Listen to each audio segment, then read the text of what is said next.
আপনি নবীর মোহাব্বতে স্ত্রী বেজার হোক, তালাক হয়ে যাক, তারপরও আপনি যুবক মুখে দাড়ি রাখবেন। নবীর মোহাব্বতে না খেতে পেয়ে মারা গেলেও আপনি সুদের সঙ্গে জড়িত হবেন না। নবীর মোহাব্বতে আপনি ইসলামিক নিয়ম কানুন মেনে চলবেন। এটাই হচ্ছে প্রকৃত আশিকে রসুল। আর আপনি মুখে আশিকে রসুলের দাবি করবেন, নবীজির আদেশ এবং নিষেধ মানবেন না, এটাকে আশিকে রসুল নয়।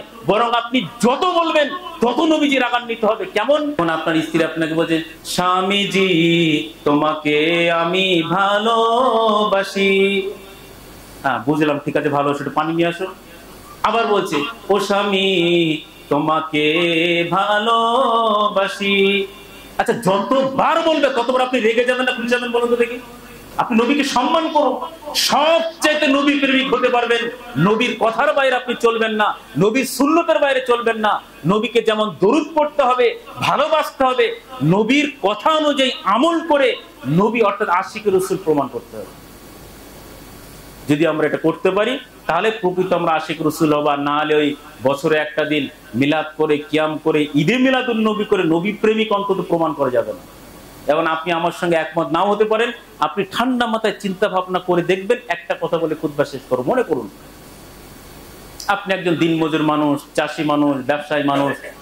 ব্যবসায়ীরা মাঝে মধ্যে এত ক্লান্ত থাকে, বাড়ি যখন ফিরে ব্যবসার চাপে, বাজারে চাষি মানুষ, মনে করুন চাষি এলাকা চাষি মানুষ, প্রচন্ড গরম থেকে আপনি বাড়িতে এসছেন। আসার পর আপনার স্ত্রীকে আপনি বললেন যে এক গ্লাস ঠান্ডা পানি দাও, পিপাসায় বুক শুকিয়ে যাচ্ছে।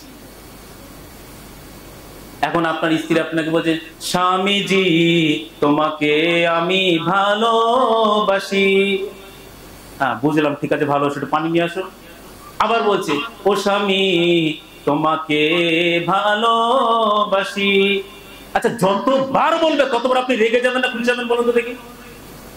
একবার তো আচ্ছা বুঝলাম তুমি আমাকে ভালোবাসো, আমার স্ত্রী, তুমি তো আমাকেই ভালোবাসবে। এইবার যদি 3 বার 4 বার 5 বার বলে পানি না নিয়ে এসে আপনি রেগে যাবেন না খুশি যাবেন বলুন? ব্যাস, তাহলে খুতবা শেষ হয়ে গেল। পানি না নিয়ে এসে যতবার বলবে স্বামী আমি তোমাকে ভালোবাসি, আপনি রেগে যাবেন না খুশি যাবেন? বরং ওই মুখে বলার দরকার নেই স্বামী তোমাকে ভালোবাসি। স্বামী আসার আগেই যখন দেখছে স্বামী আসছে, পানি নিয়ে হাজির। ওই বলে না উজ্জ থাকে, বাংলা একটা কথা উজ্জ, মানে কিছু কিছু বিষয় আছে লেখা লাগে না, উজ্জ থাকে। যেমন অমল ভাগ হয়, অমল খেলা করে, সে বাড়িতে নাই। এই সে মানে কে? তো ওখানে আমি ভালোবাসি এটা বলা লাগতো? তাহলে আমাদের ওই মুখে ছন্দ করে করে নবীর ভালোবাসার প্রমাণ দেওয়া লাগবে না। আপনি নবীর মোহাব্বতে স্ত্রী বেজার হোক, তালাক হয়ে যাক, তারপরও আপনি যুবক মুখে দাড়ি রাখবেন। নবীর মোহাব্বতে না খেতে পেয়ে মারা গেলেও আপনি সুদের সঙ্গে জড়িত হবেন না। নবীর মোহাব্বতে আপনি ইসলামিক নিয়ম কানুন মেনে চলবেন। এটাই হচ্ছে প্রকৃত আশিকে রসুল।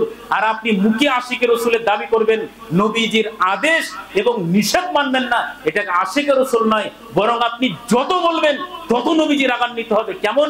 আপনার স্ত্রী যত আপনাকে বলবে স্বামী আমি তোমাকে ভালোবাসি, আপনি ততটাই রাগান্বিত হবেন।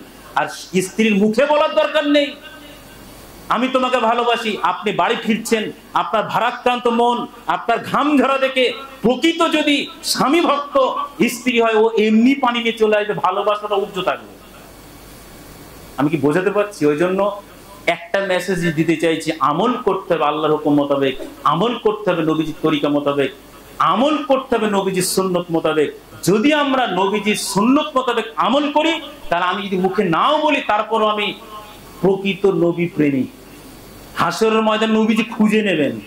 মানে আপনি বলে কি করে খুঁজে নেব? হাজারো সহিহ হাদিস রয়েছে, এই করলে নবীর সাথে হাসর নাসর, এই করলে নবীর শাফায়াত, এই করলে নবীর আছে না।